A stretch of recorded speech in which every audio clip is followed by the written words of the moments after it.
sometime, probably around the time that she's a teen, she won't want to do this anymore. I do remember saying that. Yes. And that is where we're at. So just so that you know, the somewhat playfully antagonistic relationship that was sometimes on display still occurs. And this is what I said to Betty. I said, "Hey Betty, if you had to choose between me talking like this all the time or me talking like this all the time, which one would you choose?" To which she said, "I would prefer that you not talk at all." To which I said, and now this is a visual gag just for the people who are watching the stream. To which I said,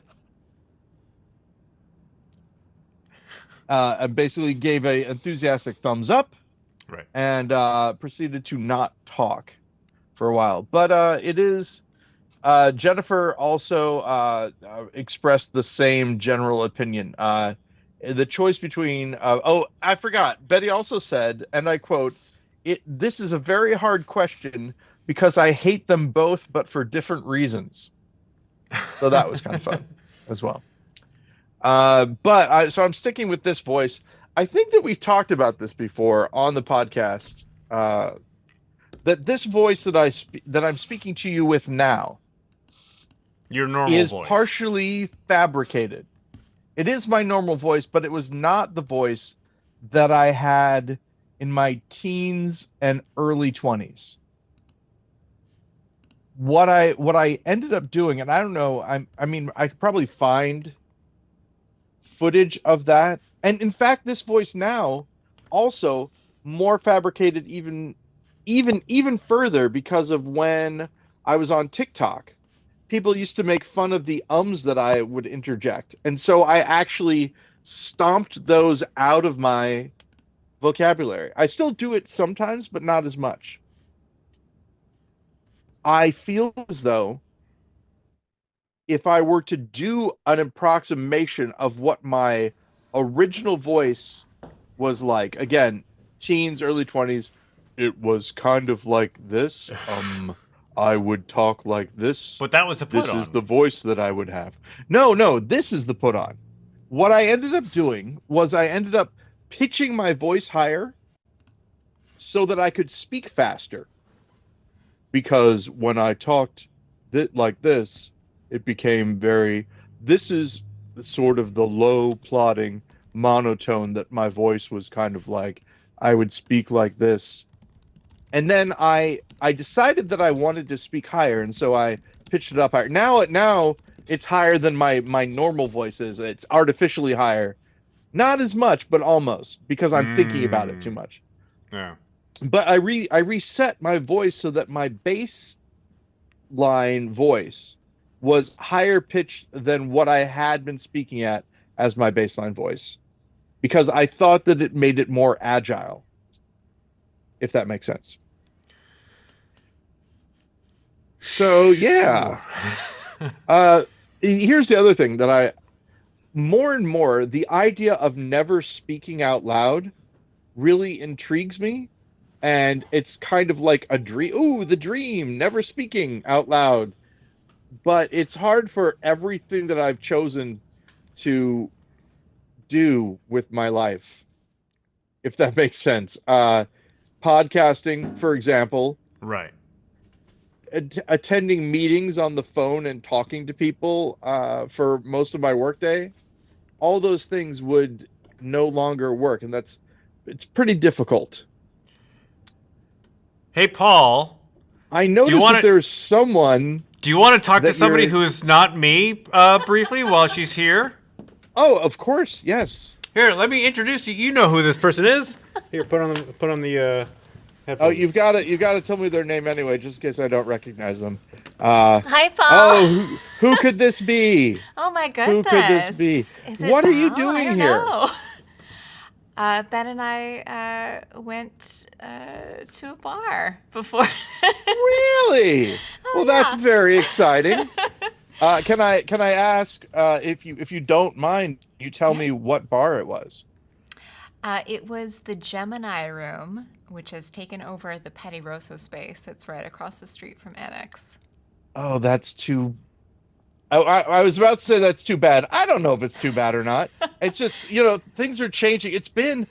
This is really, really scary to think about, but it's been 9 years almost since I left Seattle. Really? And so there's so many changes. Yeah, exactly. Exactly. If it were within our means, we would be back. Yeah. We talk about it all the time, but we're probably going to end up moving somewhere else that isn't Seattle, at least first, before we would actually show up.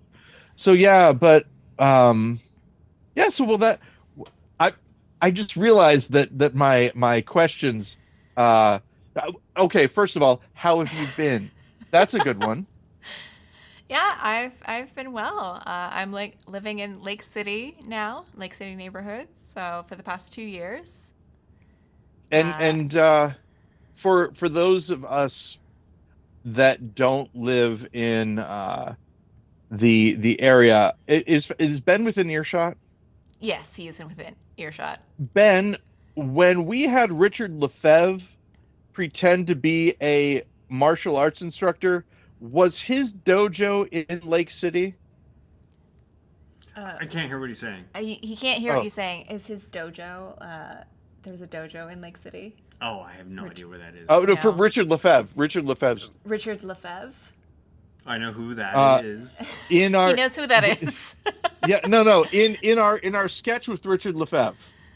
So in the sketch for Richard Lefebvre, where he was a martial arts instructor. Richard Lefebvre? What?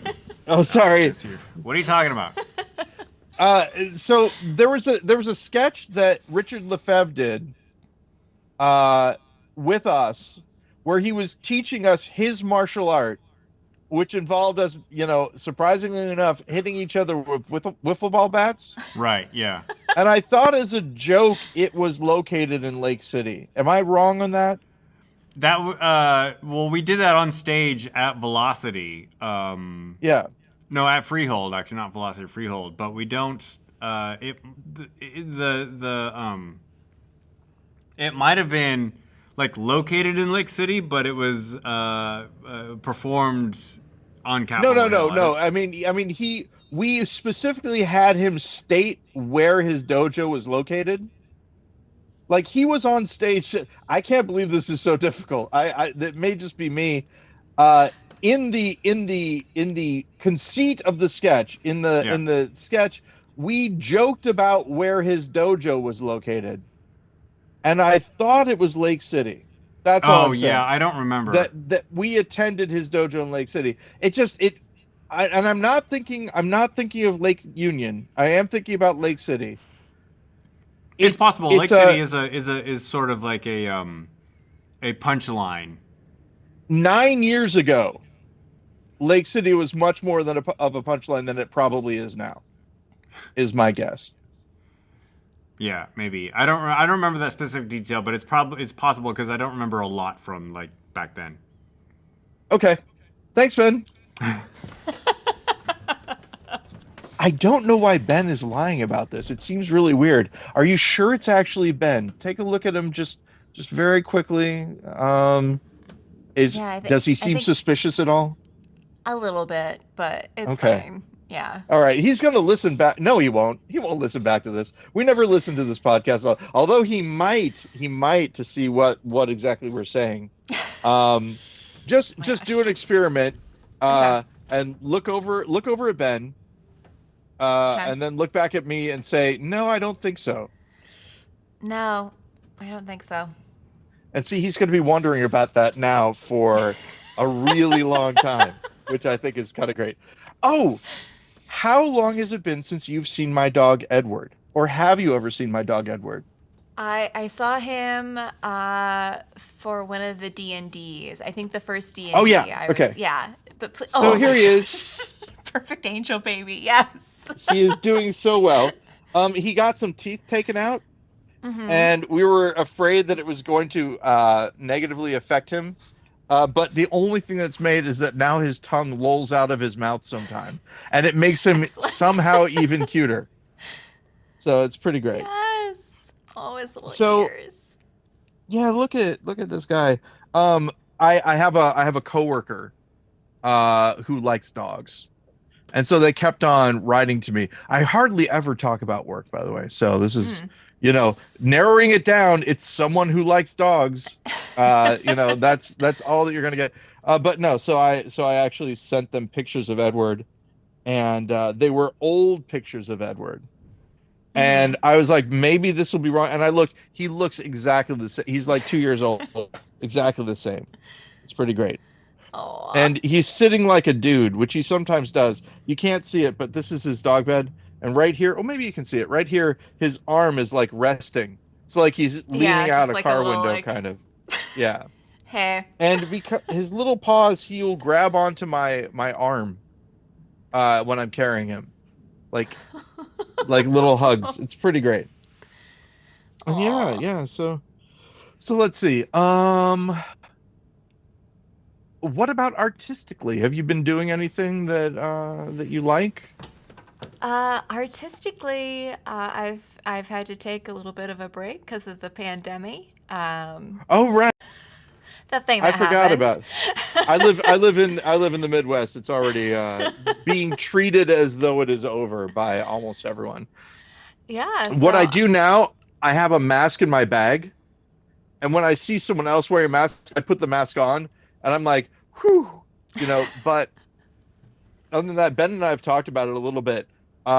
Some people view the wearing of a mask now as overtly hostile to them, yeah, like they get offended. And so my people pleasing thing I've gotten all my shots and everything, but it still doesn't matter. I mean, I know people who've gotten all their shots and still got it, so I'm a little nervous. yeah. I've been working for a hospital for the past 3 years, so I've Oh, I've got hey, a bunch of masks in my purse. I'm very ready at all awesome. Yeah, yeah. times. I have a huge box of masks. I have one in my car. I have one in my, like, I carry a bag. Yeah, Uh and it's always in there, which is pretty cool. So, well, I mean, it's not nothing about that sentence. I have a mask that I carry in my bag. That nothing about that is actually cool, uh, in the definition, but it's still nice and responsible, is yeah, what I would say. yeah. So, yeah. Um, What about let's see, television? How's that going? Do you watch it? I don't know what you yeah. do. What do you do for fun? What do Go I to bars with do? Ben, Yeah, obviously. We during the won't talk about day, that. yeah. Yeah, exactly. I just finished The Last of Us, which was Oh, very near and dear to my heart. yeah. I haven't Oh played my it gosh. before, but I'm familiar with the game, so it was a Yeah. very bittersweet experience. And also just, I mean, there is more emotion in the actors than in the game. So the whole spoilers for The Last of Us, the whole facial expression she had after she made him promise, and she was like, okay, Yeah. it was like, oh, Yeah. devastating. But it looks like maybe season 2 is going to jump right into The Last of Us Part 2, which if you haven't it, so here's my story. I never played Last of Us. Okay. I played like the first part when they're leaving the city, right? Yeah. So again, spoilers for Last of Us. So before Tess died, I was already gone from the game, but I played all of The Last of Us Part 2, which was Okay. excellent. So it's going to be interesting to see that play out. And that Last of Us Part 2 takes place in Seattle. Like part of it takes place in Seattle, Yeah, right? Yeah. yeah. Oh man, oh man, oh man. You're like, we Obviously, gotta go keep to your eye Cherry out. Street, and I'm like, Exactly. oh. Yeah, yeah. In fact, the novel that I wrote and recommend that no one reads, Love in a Time of Zombies, also takes place in Seattle. Okay. And one of the readers got really, really mad because they overpassed the overpass park thing. Mm-hmm. They were confused. They said it's impossible for someone to jump uh, over an overpass and land in a park, and it's like, no, it's not. If you're It's not. at the right one, yeah, exactly. You So know. it's too, yeah, that was too much Seattle. I think I was only in that park once, but it made an impression. I thought it was really cool. Yeah. So So yeah, yeah, yeah. I'm watching The Last of Us, or just finished it, and then I'm also watching Mandalorian. Oh yes, which I haven't started yet, so no spoilers for me. Oh. I when I say I haven't started, I mean this This new current season. series. Okay. Yeah. But man, Pedro Pascal. Oh, if you haven't seen it, I recommend. I think it's called Prospect. It's a Oh it's a yeah. movie that he's in where he plays a science fiction guy. Yeah, that was filmed And in it's Seattle, right? oh, was it? Oh, I I bet you it believe it was. was. Yeah. Yeah, so good, so good. Okay. I Yeah, was that's on my really list yeah. as It's well. sci-fi done right, as one might say. Oh. So yeah, exactly. Yeah, I believe Um, that one was filmed in Seattle as well. Ben and I were just reminiscing about when Bobcat Goldthwait came to spin the bottle when I was hosting. Wait, hold on. When was Yeah. that? That was 2017. Yeah, I don't 2017. It think. was on your birthday. Okay. Yeah, it was on my birthday. Ask Ben if Ben had already told me that. Ben, have you told Paul that? That he was here? Yeah, that he was here. Maybe at some point. He says maybe at some point. Wow, I don't remember. Bobcat Goldthwait, was, I mean, during my formative years, one of my role models, which is interesting to think about, but definitely cool. And Yeah. so was just as an audience member or a Yeah, performer? just as an audience member. So Oh, Ben that's was. even weirder. Yeah, Kinda, I was hosting, and Ben was like, "I'll tell you something," but after the show, which I'm glad that he did. yeah. That's Probably the seat you're sitting in now. Yeah. Oh, he says he was in the seat that I'm sitting in now, which I don't remember at all. I thought he was sitting in the back. it It's is a blur. interesting when he appears without the character, right? Because he's Yeah. kind of a normal guy, an interesting person, obviously. Yeah. But I yeah. was an extra in his movie World's Greatest Dad that he filmed in Seattle many years ago with the Robin Williams as a star. So he's very Wow. chill. He's super nice.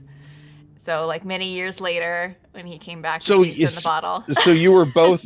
Now, was he already gone by the time that Ben told you, or was he still there? And did you have a chance to say, "I was in your film"? I mean, that's how I would have done it. But it was still in the middle of the show, and Ben was like, "I'll tell you after the show." So he told me after Okay. the show, and then he walked by all of us and like down the corridor before you get Ah. to the stairs, and was like, "Hi, you cut me out of your movie."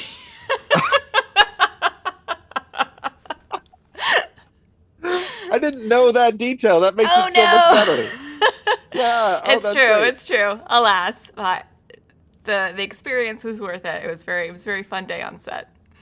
I was an extra in a couple of films back when I was with Big Fish, the talent agency. Yeah. And I've never seen any of the films that I'm an extra in, so I don't know if I'm in them or not. One of them is Expiration Date. A native character finds out that like he's reached the age where a lot of the men in his family have died, Okay. and so it and I'm like, I was an extra in like 3 or 4 different scenes. They kept on reusing us. Tom Skerritt is in it as a Tom character as Skerritt. well. Nice. Yeah, so it was pretty. Yeah, but never saw it. Haven't looked at it. Not sure if I want to. Yeah. That sort of thing. Yeah, I don't think I've seen any of the things that I'm the extra. And I was in the Pearl Jam music video when it was here in the showbox, but it's such where it's like the camera's like, whoa. So I'm like, Is it the one where he jumps off of the stack of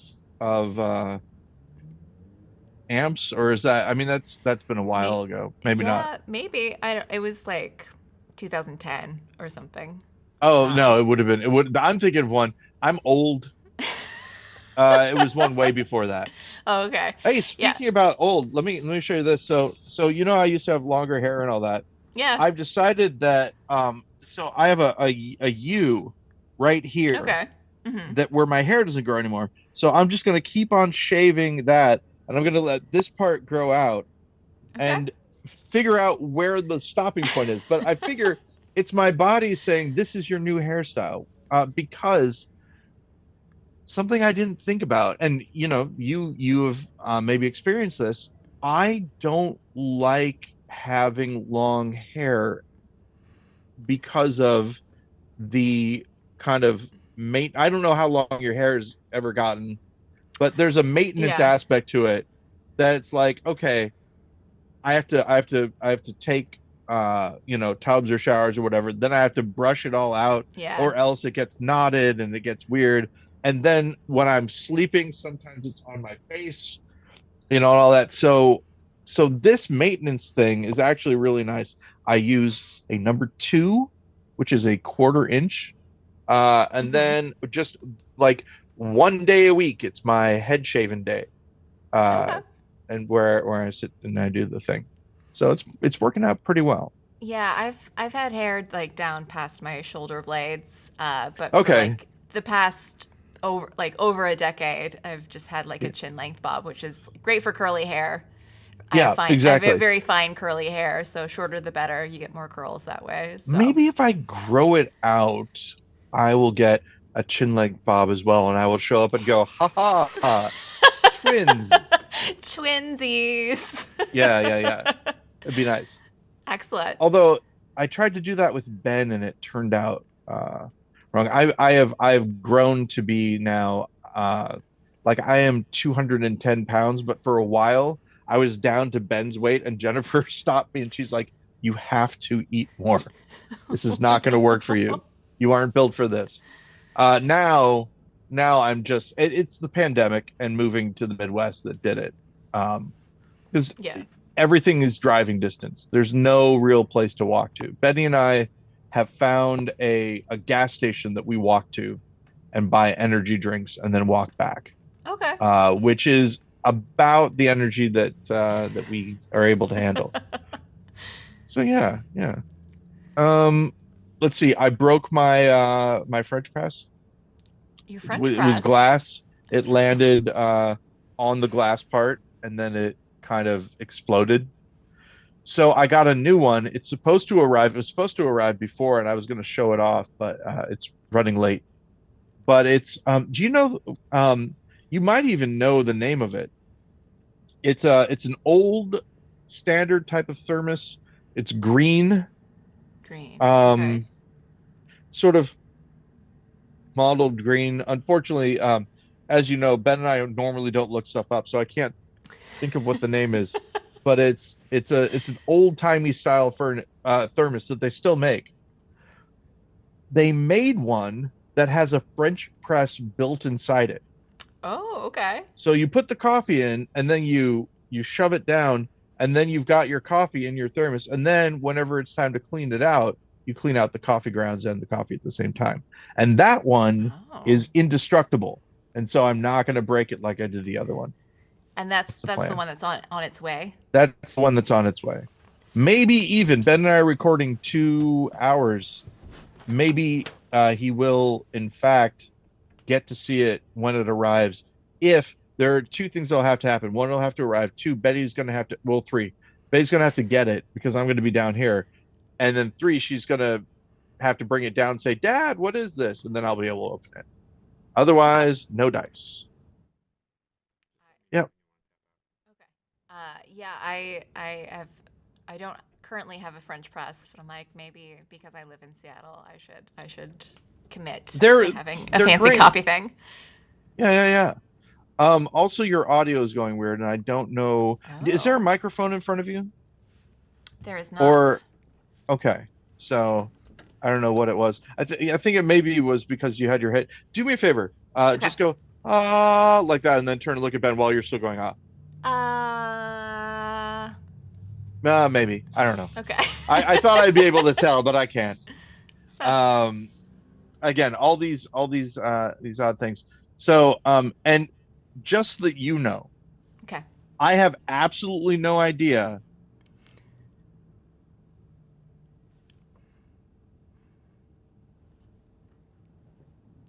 Oh, you actually froze. Okay.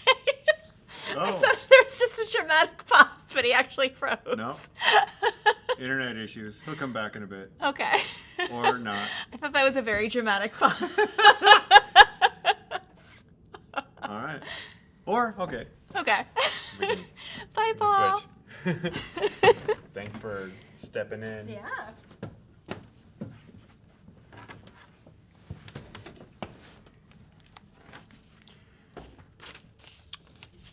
Paul is frozen. Oh, don't forget your tickets. Oh, and he's gone. We've lost Paul. We're gonna wait for him to come back. Maybe he'll come back. Maybe not. I'm gonna text him to say that he's gone. You disconnected. Or maybe I disconnected, but I'm gonna tell him to come back. Come back. And he's I don't know, maybe the power went out over in Edwardsville. Maybe we were supposed to do 2 episodes today. Maybe we hardly will get through one.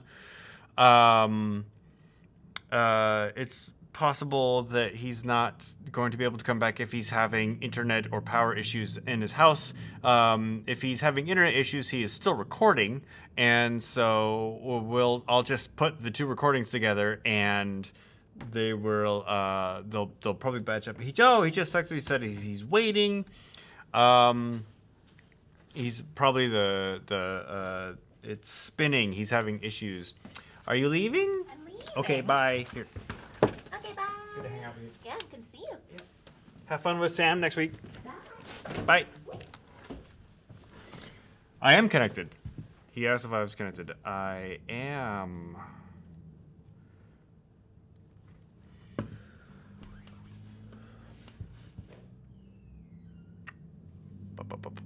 Oh boy, the stream just looks great. It's just me. And I wonder if I can do something while I'm here to make this not look so weird.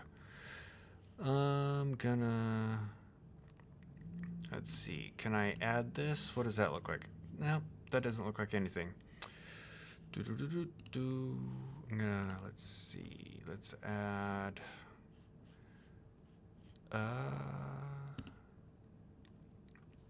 This is a very fun part of the show where basically everything goes wrong. So very, very wrong. Why? Where is... Oh, hang on. I can do this. I can look up what you are. Oh, here we go. Duplicate this shot. And then I'll go here. I'll go here. I'll go here. And there we go. All right, look at that. Now it doesn't look so weird for the people on the stream. I guess Paul's having some technical issues, so we're just gonna wait for him to show up again. But in the meantime, I'm just gonna sit here and talk. What am I gonna say?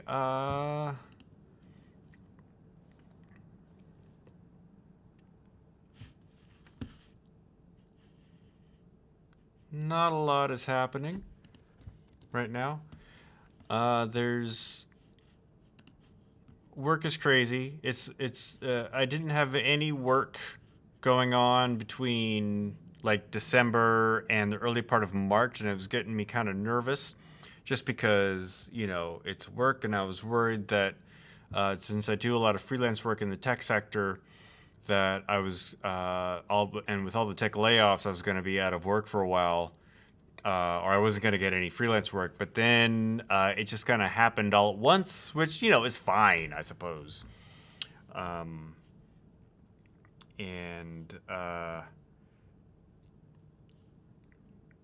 But now it's just a matter of managing all of the requests that have come in, plus a scheduled time off that I've had. So, whatever. It's the life of a freelancer. It's just, that you don't have work. And then suddenly there's all of the work. Yeah, it's annoying sometimes. What else is happening in the world? Maybe we can come up with some... Paul, gonna get the news for this week. What is happening this week? There was another train derailment. This time it happened in Anacortes. Anacortes, of course, is on the Olympic Peninsula on the north end. It wasn't like the East Palestine spill or chemical dump, but it was diesel oil that I think spilled into a mountainside. So trains derailing so hot right now. What am I watching? I too was watching The Last of Us. I had never played through the game, so I don't know what the game is like. I have seen some playthroughs of the Last of Us Part 2, where it was in Seattle, because that is my home, and I wanted to see what my home looked like in the game universe. And yeah, it looked apocalyptic, which was, a thing. And for those of you watching on the stream, I apologize for the technical difficulties that we were having. Paul is still waiting, I guess, to reconnect.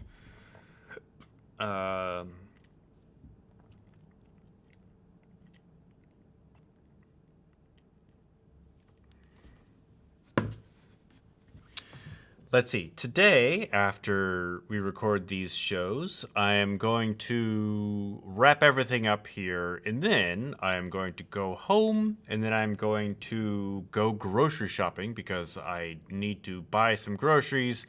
That's not interesting in and of itself, but it is one of those grocery shopping trips where I'm going to drive to Ballard because that is where my grocery store is. I am a creature of habit. When it comes to grocery stores, when I lived in Wallingford, I would do my big grocery store shopping trips in Ballard at the Fred Meyer there. And I still do that, even though I live in Belltown these days. And if you know the Seattle geography at all, you know that Belltown is not anywhere near Ballard, but it's close enough that it's a short car drive. And I'm hoping that Paul rejoins us pretty soon. Maybe I will just, maybe for the stream, I will just point us to an image saying technical difficulties. Please stand by. In fact, that's what I'm going to do. I'm going to do a Google search. So technical difficulties, and then I'm just going to do an image. And find the funniest one. Well, that one's from The Simpsons, it looks like. A lot of these are from The Simpsons. I guess The Simpsons did a lot of technical difficulties jokes. So let's find this one. This one looks good. This looks like fan art.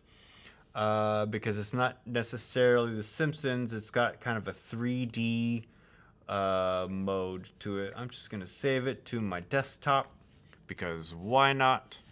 And then I'm gonna add it to my timeline here in Wirecast. Where's my desktop? There. Oh, it's a WebP, whatever that is. Let's go backwards. Yeah, maybe I won't do that. Screw it. I'm gonna text Paul again. I'm gonna be like, hey, Paul. I'm waiting. It's spinning. Are you connected? I am. Oh, there he is. Let's go and let him in. Paul Goody! And let's see, I put on the audio, but I don't know if the audio is working. Because I can't hear myself. Normally I can. One second, Ben. Okay. I don't think my headphones are connected. Okay. Over here. So I was recording throughout this whole thing. Hopefully I was saying, hopefully you are too. Yeah, I and was. that way we can match them up. All right, Yeah. good deal. Hey, good to have you back. Yeah, all right, there we go. Hey, there we go. So, what happened? It's great. It's great too because the part where I cut out was I don't know if you heard it on your end, but it was me saying, I don't know when I'm supposed to stop talking to you, but I will do this for the full hour and a half. I had actually told her, I turned the mic off and told her that she was free to tap out whenever she wanted to. And at the moment you froze, she was like, I'm gone. Yeah. So, now I'm offline. And that was back. Again one of those things. And so if I'm right, what you're going to want to do is you're going to want to record one file for the entire 2 hours. Is that right? Yes. Okay. And are you? So yeah. So we will do that. That's the plan, and then I'll break them up and put them together per hour. So I don't know what happened also with the connection, because I was having a hard time like I obviously was able to send and receive messages to you by the message app on my phone. Yeah. But for some reason, getting back on the Zoom it just said waiting and it was just spinning. So eventually I just hard reset it. That's good. All while talking, going, I don't know what the problem is. I don't know what the problem is. I was just trying to fill airtime by talking about like what I'm doing for the rest of the day and the TV show I was watching, and so yeah, it'll be fun. What TV show were you watching? Oh, I was just talking about The Last of Us, and oh right, because that show ended this last Sunday. I didn't talk about The Mandalorian, but I did watch the latest Mandalorian because we are living in the age of Pedro Pascal. Yes. I've not seen any of the new Mandalorians. All right. Well, I mean, it's no spoiler to say that he's in the show, but the thing is, I don't know. What? Ah! I don't know. Here's the thing about The Mandalorian. Is it Pedro Pascal in the suit? Who knows? They actually credit the two guys who are also Mandalorian actors in the credit scroll at the very end. Lateef Crowder and... Well, that's good. I can't remember the other guy's name. But I'm just assuming that they do most of the heavy lifting when it comes to Mando, and Pedro just comes into the audio booth and just records the voice. Yeah, maybe so. I mean, if he were, like, since he was also seemingly filming The Last of Us at the same time, then that kind of makes sense. He's on set just wearing some headphones with a microphone in front of him doing different things. It's possible. Right. Yeah. Totally. There's no, I mean, it reminds me of Doom Patrol. Same thing. Yeah. Oh, Ben, I think we got a lag. We do. Another fine lag coming on here, my friend. I had I'll tell you what, when we hit the end of this hour, let's end this Zoom call, but still record, and I'll spin up another one. Because what happened was my internet had a bit of a hiccup, and when that happens, it's a stupid lag thing. So, but let's keep this one going, and then those folks who know this are well familiar with the lag times that we had. It involves one of us just powering through and understanding that the other one will catch up. Right. That's awesome. Do you want to do the clap test? It took you. Oh yeah, sure. Why not? Okay, clap test, everybody. Here we go, and we're gonna go. Okay, we're gonna go 1, 2, clap this time. We always change it because I never remember. 1, 2, clap. Okay, now you do it. Okay. Now you start it. Okay, and 1, 2, clap. Yeah, that's terrible. Wow. Right. Hey, I just remembered the thing that do you remember the voicemail that I left you? Because I just remembered that I left you a voicemail. Yeah, you said something about, I wrote it down. Do you remember what it was? Yeah. Okay. So you may not remember 159. 159 is a road near my house. It's a 2-lane that sometimes becomes 4 lanes, sort of. I think it becomes 4 lanes at some point, but mostly a 2-lane road. Yeah. So I was driving by Northside Dairy Haven, which is a ice cream place that is opened now, and it's I don't know why exactly, but it's a real hot spot. People love going there to get their ice cream. And I was driving, and there was a guy who was just in the lane of this interstate with they're in the lane of the interstate with their hazards on, because they're turning in to get ice cream and there are too many people in the drive-up line. So the driveway for the ice cream place is on an interstate? Right off. Well, I mean, and again, this is a 2-lane road. It is an interstate, but it's also through a town, right? Two lanes, so one lane in either direction. Well, no. One lane in this direction, another lane, and then a left turn lane. So three lanes, I guess, technically, right? Because it's not just a left turn lane. It's a left turn lane, must turn left, all that. So he's in the left turn lane, right? But he's not turning left. The left turn is like a quarter mile down the road. He's just hanging out there. Gotcha. And I'm sorry, not the left turn lane. There's a right turn lane.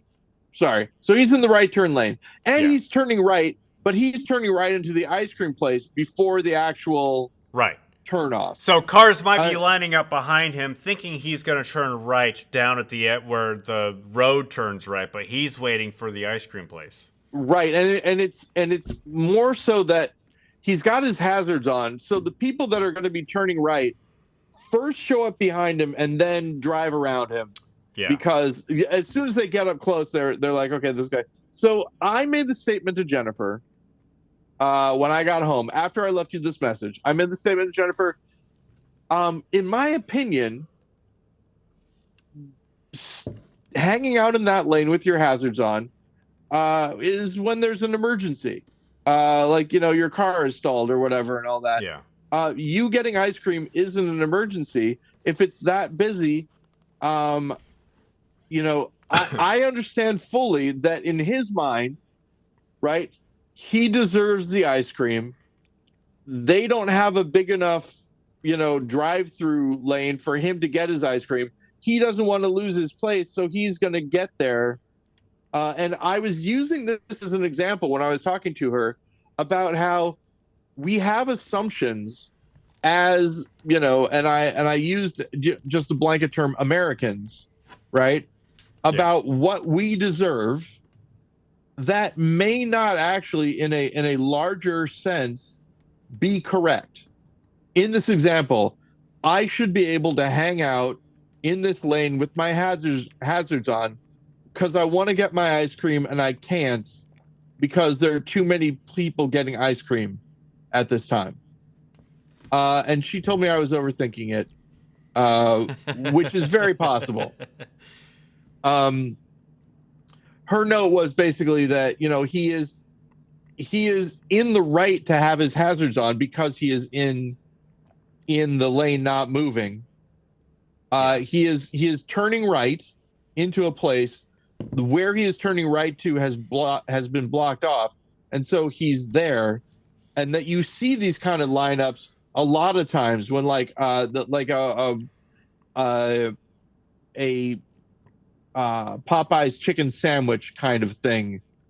Too many people are going to the Popeyes, and so there's a big line going out. And my thought is that those big lines going into traffic are actually not important. I'll give you another example. There was a deaf guy who was talking to me about how he hated people. He was a motorcycle driver, and he hated people who were on their phones. Yeah. When they're driving, and he was like, I can't talk to somebody on the phone when I'm driving. I have to wait until I'm done and then stop and then text them, or go to a special phone where I can talk and it'll translate it into, there are a couple of different, at the time, this is a while back, there are a couple of different accommodations that you could have, but none of them were accessible via motorcycle. And so his point is, hearing folks are used to being able to talk to people whenever they want to on the phone. And so they think that they should be able to do it when they're driving, but they shouldn't. And it was a situation where he, as a deaf person, was actually more in line with what the correct thing for a person to do is than all the hearing people, even though they were in the majority. Yeah. And I thought that was a really good point. And I think it's something that we probably have to reevaluate.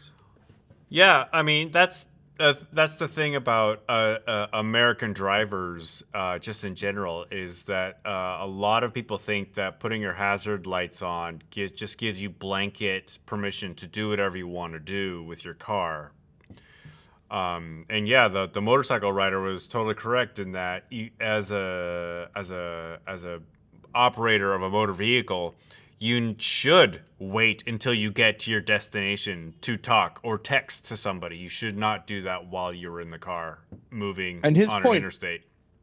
Yeah, his point was there's nothing more important than the fact that you're driving that car. Yeah.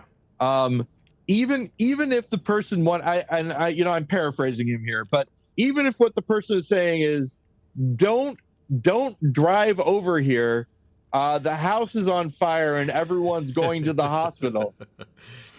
You can find that out when you get there.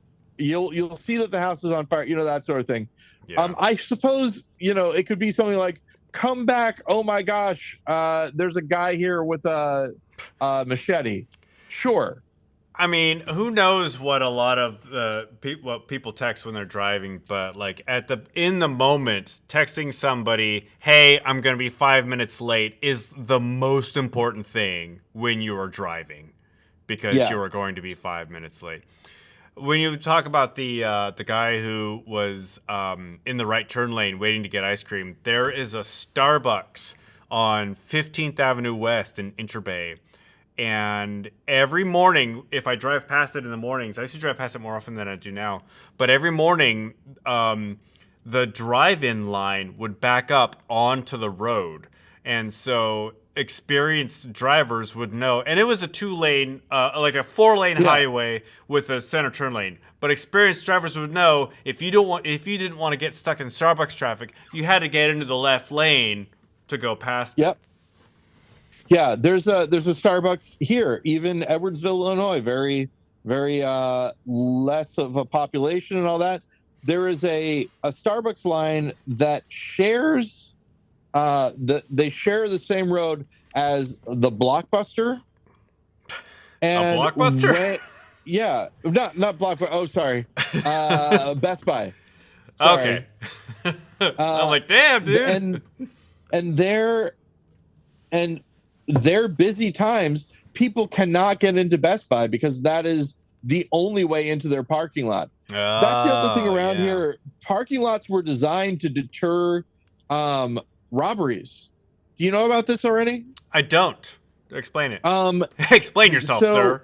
So the parking lots in like the strip malls around here, like the Deerbergs and the Books A Million, Michaels, all that sort of thing. The parking lots are designed so that there's really only one way in and one way out. Okay. And so that if you're stealing from them, you're probably not familiar with the area. You're probably not sure which way is out. And you can actually get lost in the parking lot while the police show up. All right. And that's a feature, not a bug. Okay. Which is pretty exciting. Edward so anyway, looks that's like he's chilling. Oh yeah. He still barks a lot. He's got a new thing where he has this little thing that he does when he barks really loud, a little like bird like chirp, which is really, really interesting.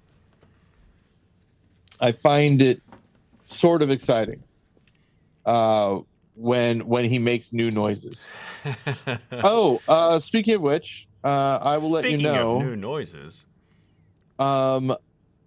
the first week of April is I think I maybe already texted you this.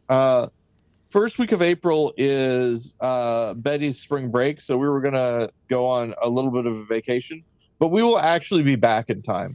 Oh, I thought that was this week. No. Oh, okay.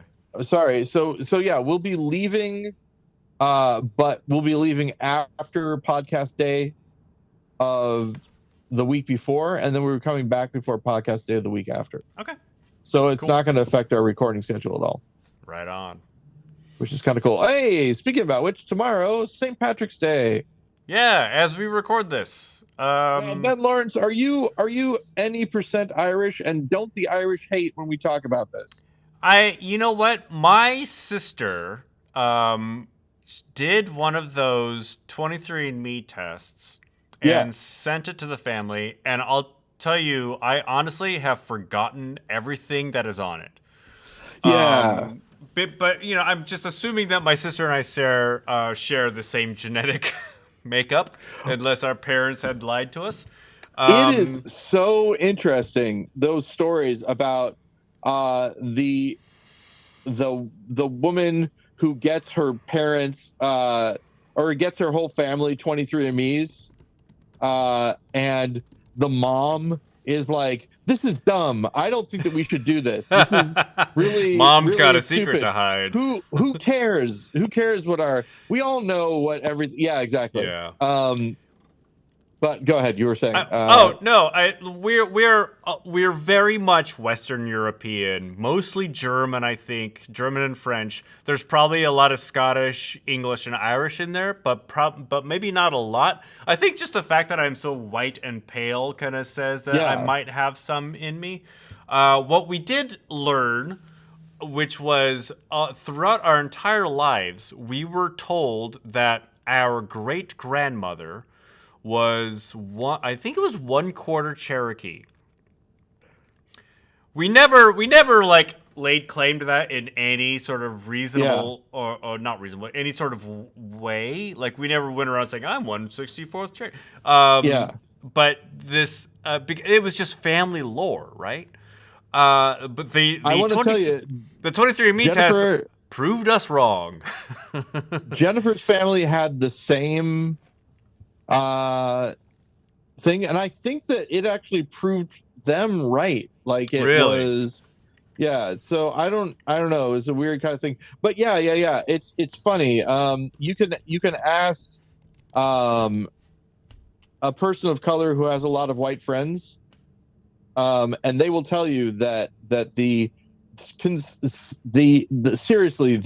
my great grandmother was whatever percentage Cherokee, and usually it's Cherokee, is very well distributed among the general population. My great grandmother, Mama, as we called her. I mean, she lived in Oklahoma, and it was like her family were homesteaders in Oklahoma for generations, and so it was not unfeasible to believe that there was Cherokee blood somewhere in the lineage. And it, you know what? It made no difference to me whatsoever, one way or the other, if it was or if it wasn't. I'm not going to go to the U.S. government and say, I'm part Cherokee, give me whatever you give the, Cherokee Indians. It's like, no, it's not and me. it wouldn't change the sorts of jokes that you tell. Okay, for the people who are listening, I'm not implying that Ben tells jokes about Cherokee people. I am making a specific reference to a Seinfeld episode where Seinfeld is concerned about this guy who converted to Judaism so that he could tell jokes. That's the side of it. Was it Banta? I don't remember that specific episode.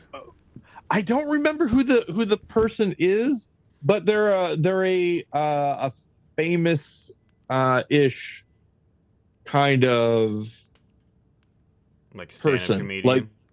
Like you would know who they were, I think, if they did. Also Paul F. Tompkins was, I think, he was in some show where he was playing a person who people assumed was Jewish but wasn't. And I'd never seen the bit before, but it was kind of funny. Because his name is Berg, has Berg at the end. And he's like, whatever gave you the impression? And so his character's idea is that, it's a very common last name. I don't know why this would be anything. I like Paul F. Tompkins a lot. It's funny. A good friend of mine from college, his last name was Berg, B-E-R-G. Just Berg. Yeah. And I didn't even think about like whether or not people would assume that he was, he's a pasty redhead, so I don't think people did assume that he was Jewish. But like, I never even thought about that until now. I haven't really talked too much about this on the podcast, although I have a lot in the past. But just the weird percentage of people who most people who know me don't have the assumption that I'm Jewish, but some very anti-Semitic people have, and I don't know if they have just an anti, or I don't know, would it be a Semite dar, or whatever? But that I was like, even before I took the 23andMe thing, right? Yeah. But yeah, once I did, I was like, oh, okay. But it was very much like the Dave Chappelle thing where he's blind. Right. But the blind KKK guy. Yeah, where not saying that I was in any way, but I was just like, why do people keep on talking about Jewish people when I'm around? And it was 3 specific people, actual skinheads in Columbia, Missouri. The racist roommate of a woman that I was sort of seeing a little bit at college, who I stopped seeing, and then that British couple in France. Those 3 groups were really the main ones. And the hate group that brigaded our show that one time. Oh, right. I forgot about that. Because I mean, you filtered out a lot of what they were saying. I deleted that entire thing. Yeah. No. But I mean, when you were saying in the moment, saying stuff, yeah, you were like, I'm not going to tell you what they're saying, but I'm just going to tell you that I'm not going to do that. I'm going to cut this feed and start up another one, and we're going to take our phone number off of the show. Yeah, exactly. Do we still have that phone number? Does it exist? Oh yeah, we still have it. Perpetuity. Yeah, it's a thing. Kind of cool. Hey, Hour Mark. So, hey, everybody. We're not going to do anything weird this time. We're just gonna. This is episode 1 of a 2-parter. This is 368, and then next week will be 369. But we're gonna record next week right now, just because I am unable to next week. So Paul, for this episode, I want you to do me a favor and keep it wrong. Hey, Ben, until we speak again, which will be in a few seconds, keep it wrong. Keep it wrong. And also, what I'm going to do is, I'm not quite sure how this is going to affect the feed, but I'm going to stop this Zoom call and send you a new Zoom link just to get rid of this lag. Great. And while this is happening, I am going to continue to talk. As am I. But I'm going to say episode end, and when I say episode end, then I'm going to say episode start. So all 3, right. 2, 1, episode end. GudeLaurance. Paul Goody, hang on. Okay. And I'm going to start up a new one. And new meeting. And I'm going to join with computer audio. And I'm going to get the link. Copy invite link. And I'm going to then email it to Paul Goody. Paul Goody. And here's new link, and do that. All right, and then I'm going to text him and say, hey, new link coming your way. New link in your, Jesus Christ. Link in your inbox. All right, and it looks like Wirecast doesn't like what I've done. All right, so here's Paul. Hey, Paul. The Wi-Fi, and hopefully he can hear me. I can hear you. Hey, Ben. And it looks like Wirecast does not like. So here we're gonna do one thing. We're gonna last week. So it really is last week's episode, but it's last week. So it really is last week's episode, but it's this week's because now you're listening to it. This St. Patrick's Day is already over. Yeah. It was over for the first half as well. But there we go. Now, all right, we're good. It's going to be pretty exciting. So we're back, ladies and gentlemen. Hey, GudeLaurance, hi, Paul Goody, like you always wanted, and it's true. It's happening. It's real. Here we are. I am looking forward to. There's a Kickstarter that I'm now watching. Okay. And I forget exactly what it's called, but I'm gonna break protocol and I'm gonna look at my email. What?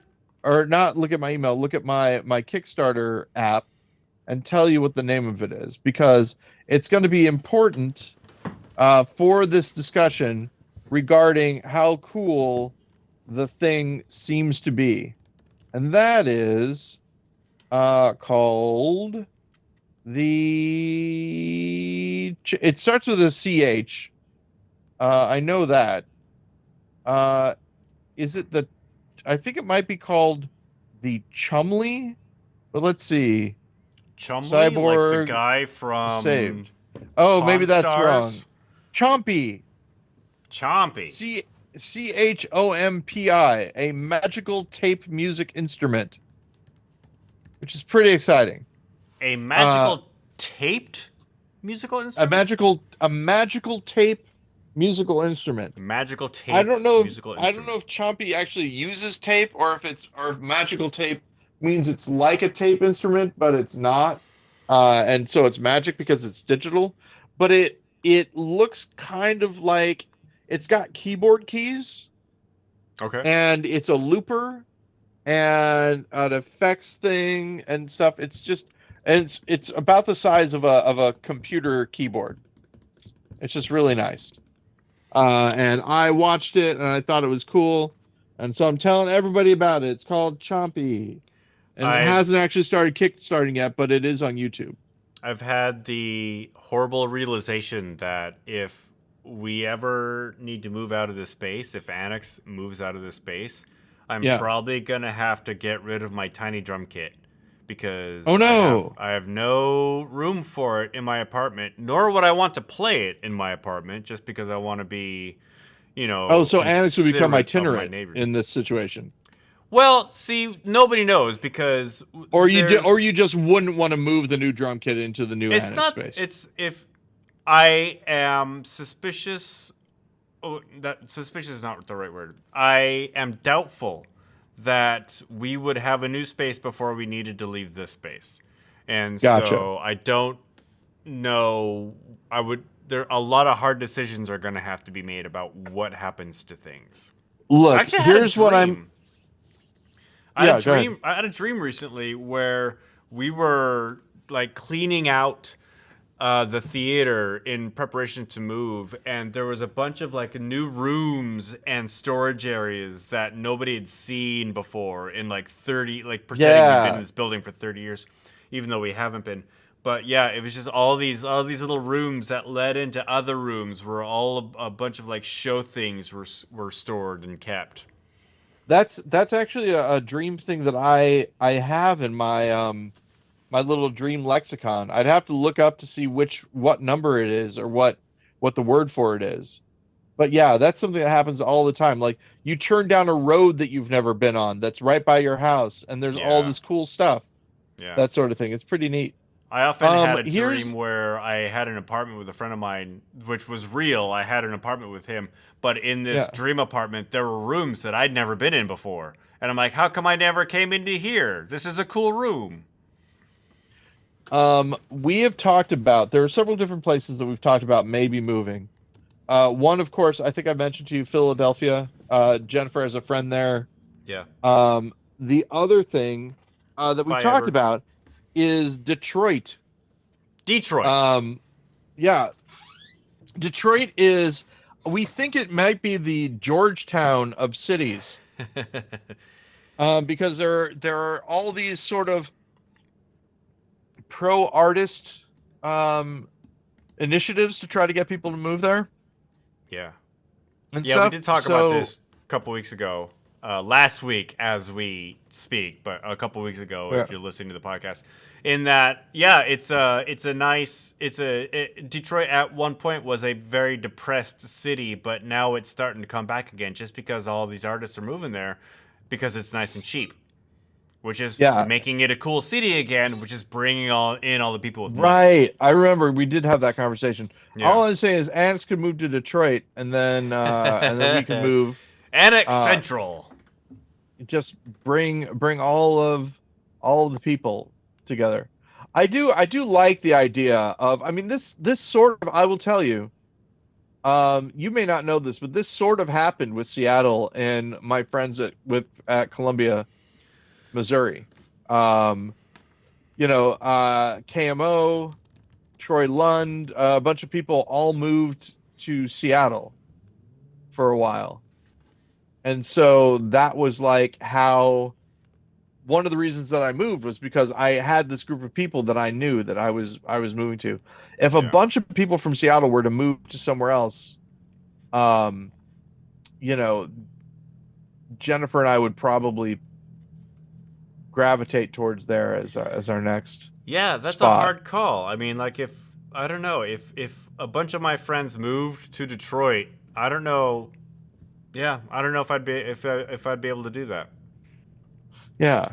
I mean, well, you've got family in that area. No, I do. This is true. I do have lots of family here. I grew up here, so this is, Oh, I was thinking about St. Paul or Minneapolis. I forgot why that fell off of our radar, but that was one of the places we were looking for. And just right now, Ben, it's time for Ben Gonna Guess the News. Ben Gonna Guess the News. This is a while back, but what has happened that are making some people say that Minneapolis Minnesota should be considered the first deep blue state? I believe it's because they are passing legislation that protects transgendered people. That is correct. Yeah, they will not allow transgendered people to be extradited Yeah. from their state. Yeah. No. Safe Minneapolis. haven. Yeah. I Or think Minnesota. actually, yeah, exactly. So that's pretty exciting, I think. Which had a governor, Jake the Body Ventura, but also a Senator, Al Franken, and Paul. Oh my God, I can't believe I'm forgetting his name. He was a progressive senator who I believe died in a plane crash. What? Oh, I don't know who this is. Fun other, but it's great that we're doing Ben Gunn. Paul Wellstone. Sorry. Oh, I don't know him. It's fun that we're doing Ben Gunn Gets the News on the later week. Oh, maybe we'll switch it again. Actually, that's not bad. I told them that we weren't going to, so you could make me a liar in the edit. The double switch. Yeah. Hey guys, if you're listening to this first, it means that I was planning on this one being number 2, but because we're talking about topical stuff, maybe we're going to switch it and have it be number well, 1. How topical? I mean, how topical are we going to get? Because that. What? Something that I just saw on YouTube that I hadn't heard about until now. Something that pretty new, I guess. Except I get, you know what? Maybe we can keep this as number 2 because I think it started in December. I just hadn't heard about it until now because I haven't been paying attention to the news. Twitter is, messing up in general. But what thing happened in association with Twitter that is sort of interesting, if not, for the reasons that they're saying. Paul, are you talking about how a bunch of venture capitalists posted on Twitter how they should pull their money out of Silicon Valley Bank? Gosh, Ben, no, I'm not. Although that is really interesting. I was talking about the fact that after buying Twitter, Elon Musk went through a whole bunch of the old Twitter internal communications. Oh, the Twitter pulled files? them out and gave them to journalists. Yeah, like I believe Matt Taibbi is one of them from the Rolling Stone. That is correct. I don't know who the other one was, but yeah, these 2 journalists actually they were called in front of a Republican-led House committee on wokeness. Yeah, the thing that I found interesting is that now granted, we've talked about this before. Having moved to the Midwest, I am gifted in hearing people say the word woke and not immediately going, ugh. Actually, I still immediately go, but then I wait and listen a little bit more. And the guy from Rolling Stone was still, kind of, okay. So this is what I'm going to say. Regardless of what the Republicans had him there to do, and regardless of, what exactly he did, the clips that I saw, there were 2 of them. One of them was just him talking about, these organizations like the FBI, and they're working with Twitter to get information and stuff like that and all that. But there was a clip right after that. This is all by Forbes. Forbes was the one that was,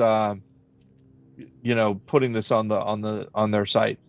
There was a guy who was a Democrat, I think, on the panel, who asked them, well, what about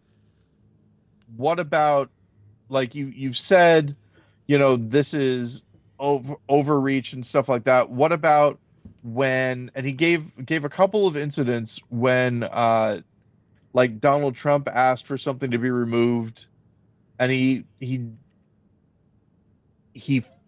said, this is one thing that did happen. Was that in your file? And the guy said, well, this wasn't the focus of our thing. But and then in response to that said, but there are other left organizations that had this same treatment that we see on the right. And so in answering that guy's question, he kind of got off script a little bit, but by getting off script indicated that this was not exactly a partisan thing. The idea, what the Republicans wanted out of this, was that Twitter was left and they were woke and they were keeping, suppressing stuff and all that kind of stuff. Conservative viewpoints. But because they wanted to also, show somewhat of a duality, or a bipartisan take on this, and they say you should be concerned about this too. Here's this thing that happened.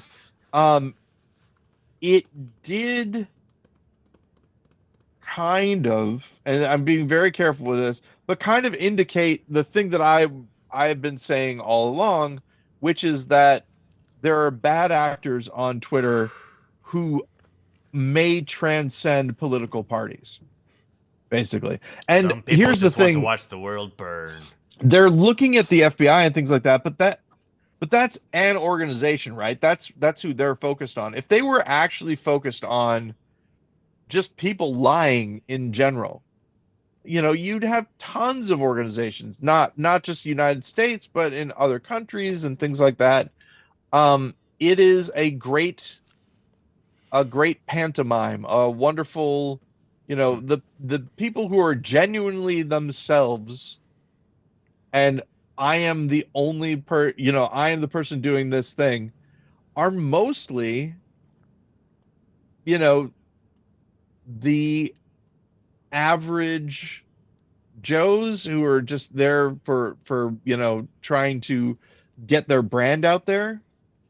Some celebrities who do their own stuff. Most like Paul F. Tompkins obviously didn't have a person running his Twitter account for him. He was that guy, right? Yeah. He was actually him. But so much, and this is not just a gut feeling. This is from things that I've observed and all that, people, and this is hard to say and make it sound coherent, but people expressing their own opinions.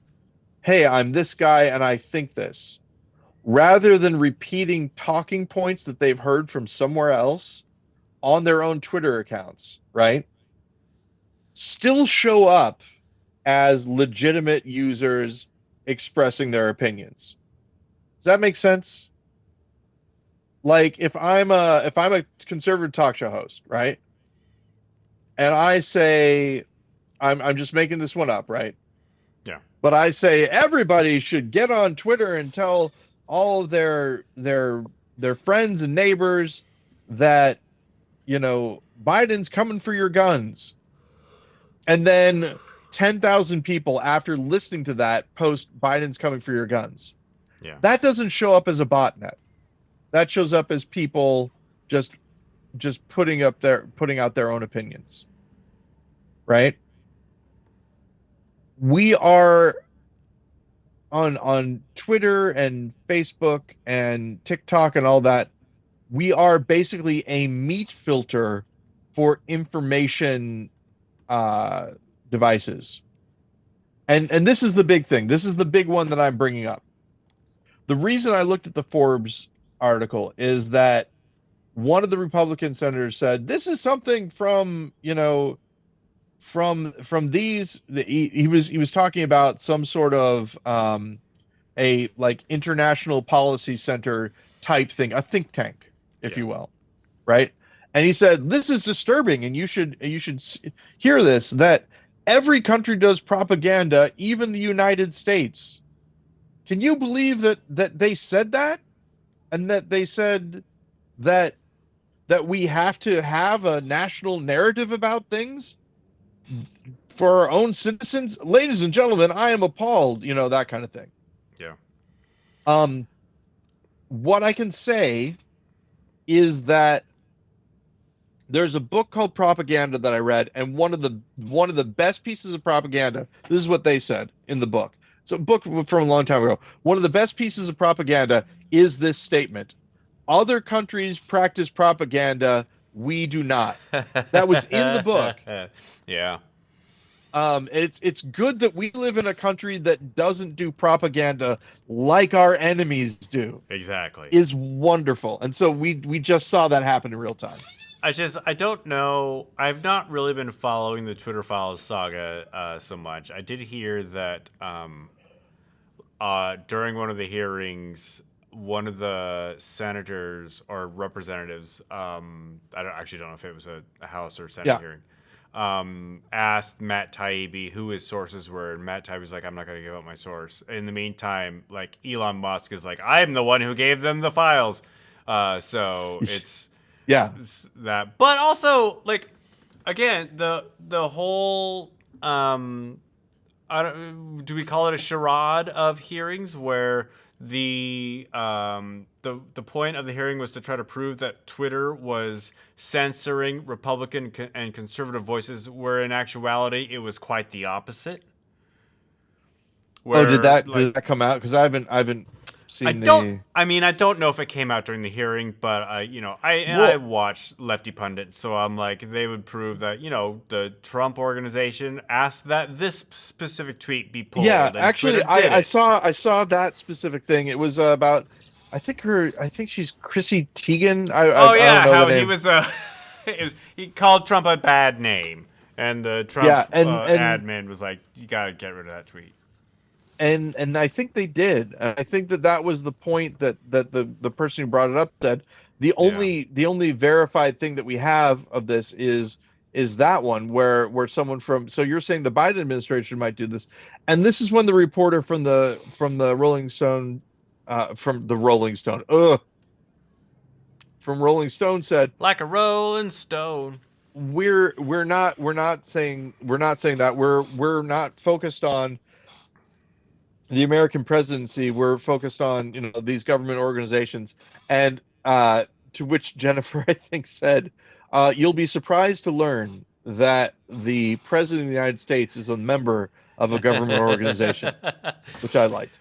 What I love about the whole, like, Chrissy Teigen tweet is that it is in the congressional record, because one of the senators asked, and I don't remember who it was, who was testifying in front of Congress.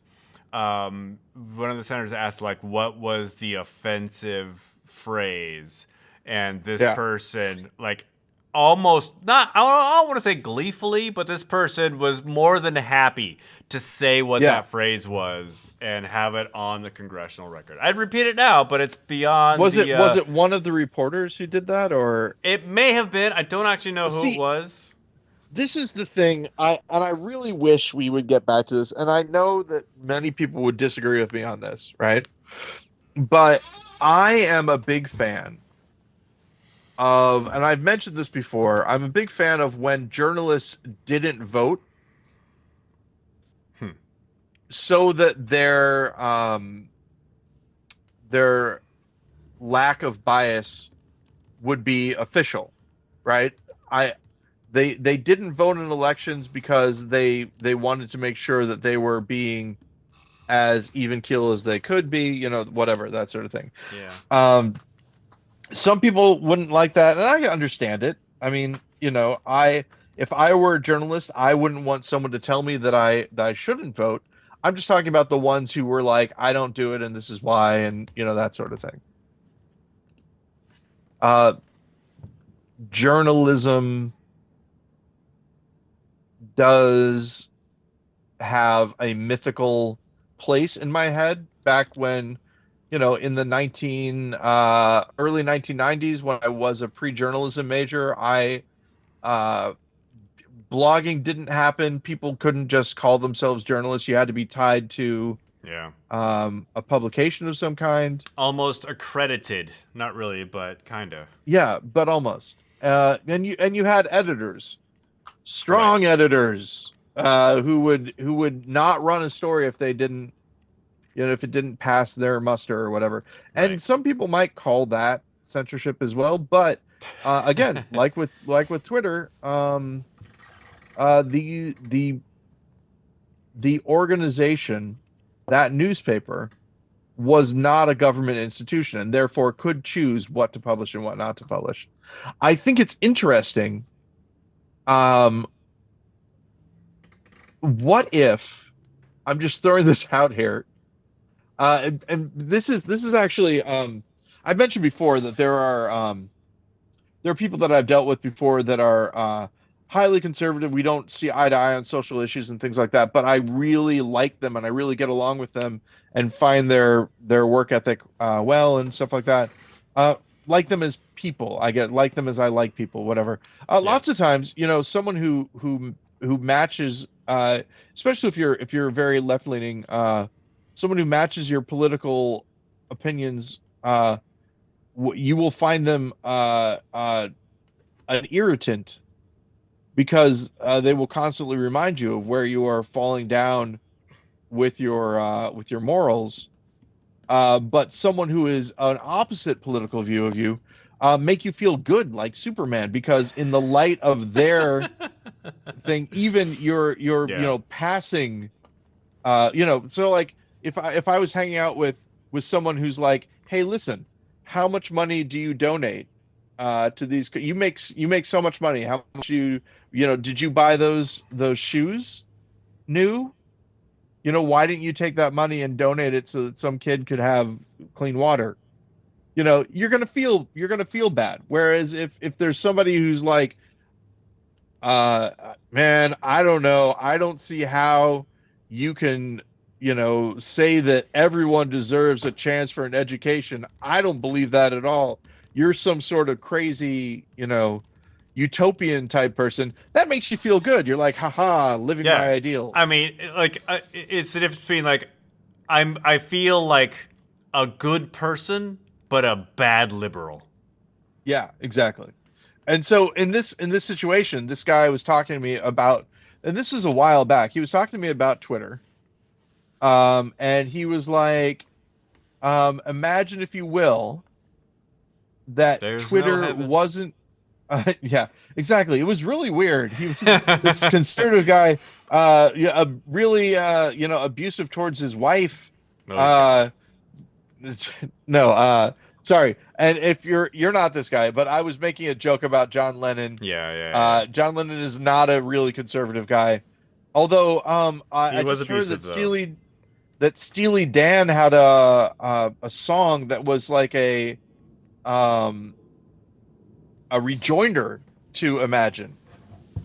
Oh, really? And I don't remember what it was called. It was like, I'm gonna get the name of it wrong, but it's like Only a Fool Would Say, or only would, something like that. And it was the idea that a lot of John Lennon stuff was performative. Imagine no possessions, and yet he's super rich, so it's easy to think that. I forget what the name of the song is. Anyway, this guy says to me, imagine, if you will, that Twitter was not this online platform, but Twitter was a publication.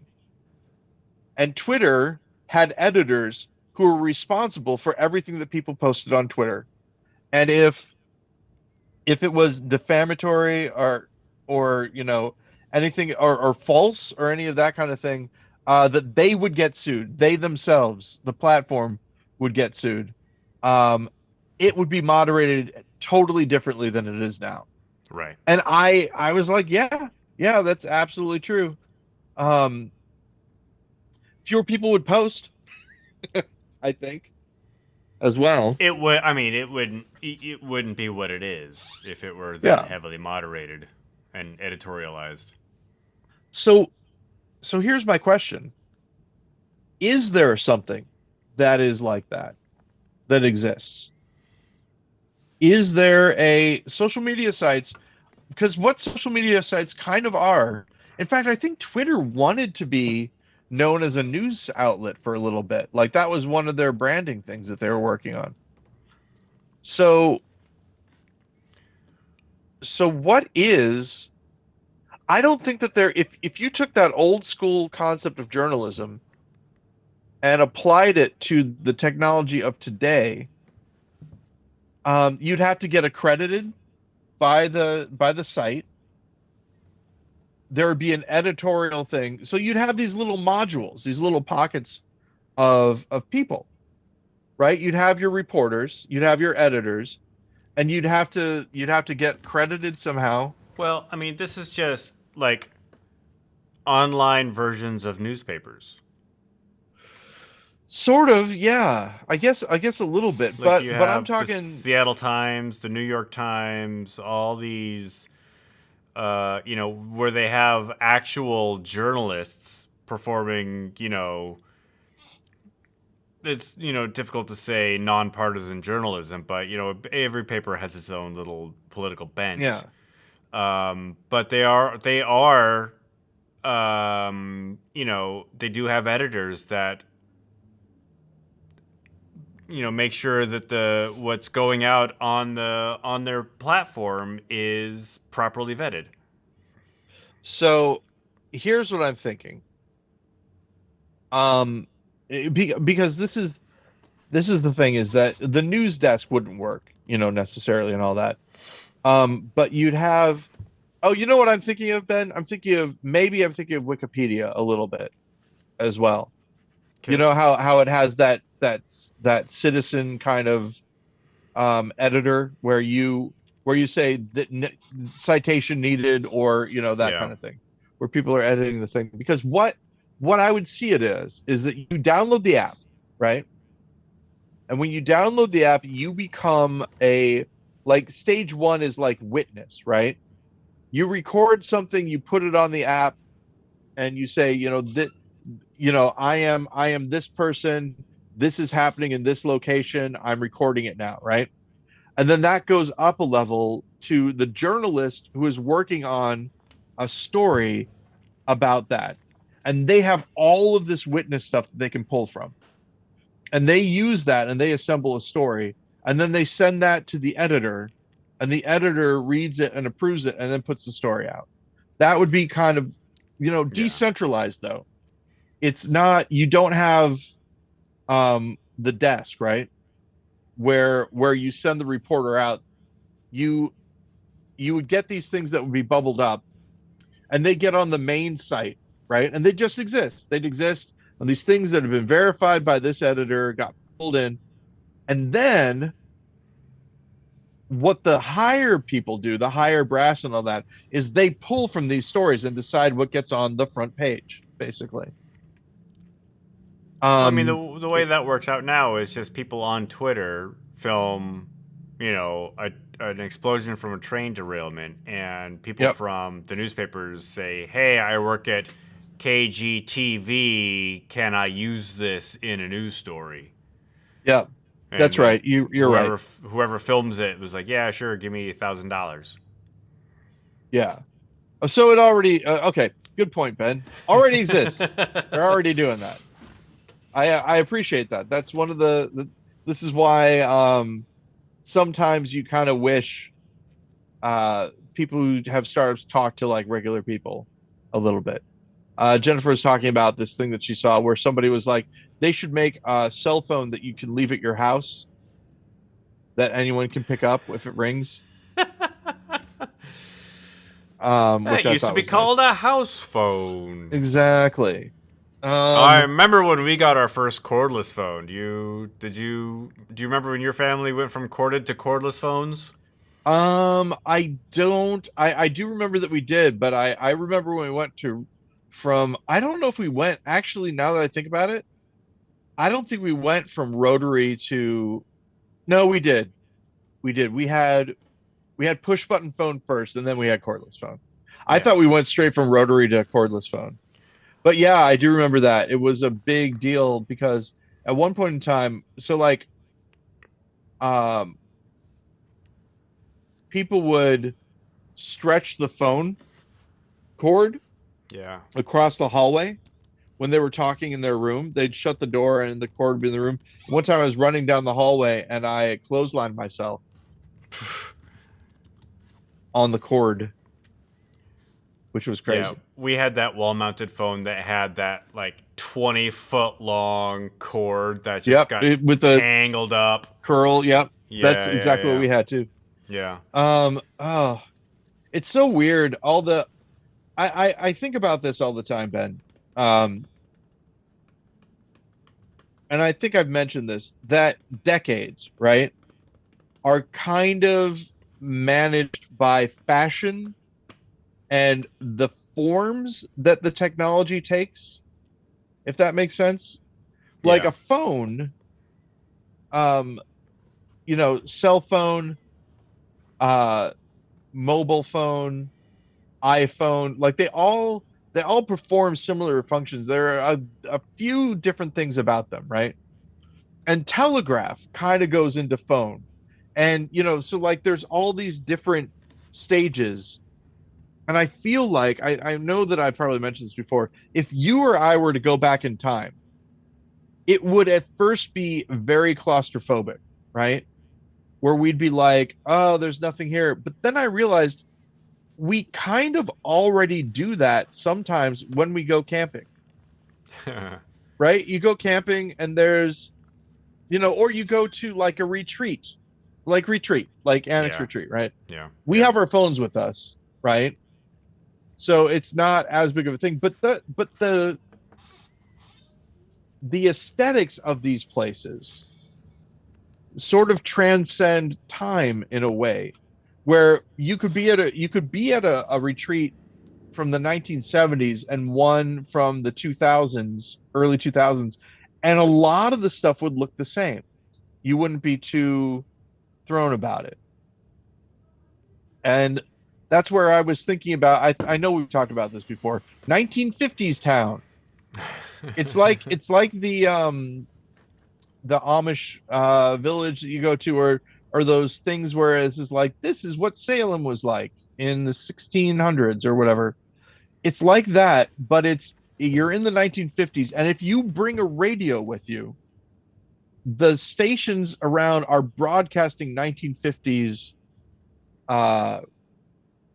like TV shows and radio shows and stuff like that. And you live from 1950, it's like you start New Year's of 1950, go all the way up to 1959, and the New Year's Eve celebration from 1959 turns into New Year's Eve 1950, and you're back in the 50s, and all the stuff loops around again. You've made America great again. It would be fun for absolutely every American. Yeah, you're right. Okay, I get it.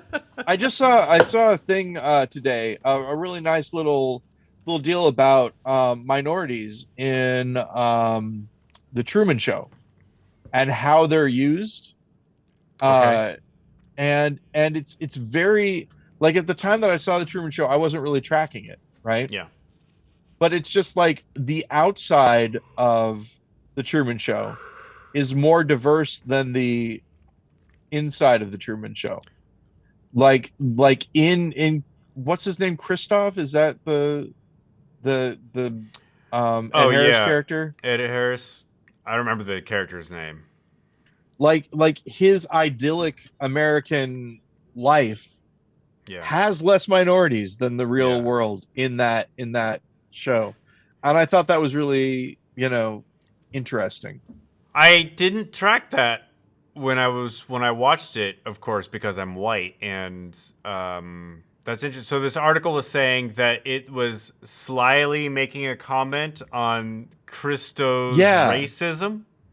Yeah, if you, I mean, this is, Jennifer will often say, don't ask the person who made the thing whether or not they meant to do it, right? Because oftentimes they won't know. But the person pointed out that most of the people of color in the show are either his neighbor, who lives right across the street from him, or the two main other people are in positions of transition. One of them was a bus driver who had to pretend that the bus broke down when Truman wanted to go to Chicago. Right. And the other one was on a ferry that wouldn't let him on or didn't let him leave. So in both those cases, they represent the outside world. I think there was also a law enforcement person, but I'm not exactly positive. I'll have to go back and watch it. It's been a while since I've seen it. The Truman Show. Oh, that's a funny idea. A dad joke. What's that? I think I took my COVID test correctly, but I'm not positive. It sounds good. But yeah. So yeah, Truman Show, wacky. Again, closer to my idea of what the simulation, quote unquote, was than computer simulation when I was a kid. Yeah. And it is still kind of interesting. Once again, I had another one of those dreams, Ben, where I was in Edwardsville, which is where you are. It wasn't Edwardsville. I can't believe this. We talked about this in the other thing that's paired with this, but Jennifer and I were following Google Maps. Yeah. To get somewhere. And I was like, it keeps changing. And Jennifer said, oh, that's because Google hasn't mapped this far out, is what she said. And so we pulled into town, and the town was Edwardsville, but it was half completed. And she was like, oh, this is probably like a proto Edwardsville. And we went into the building that was like, the center of town or whatever. And they're like, yeah, there are places here. There are a couple of places that you can go to.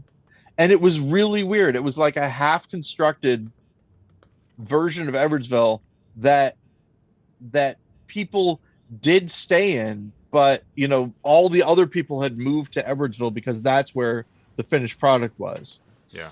And I forgot that you've seen me now in real time remember a dream. I've talked about this with you before, I think.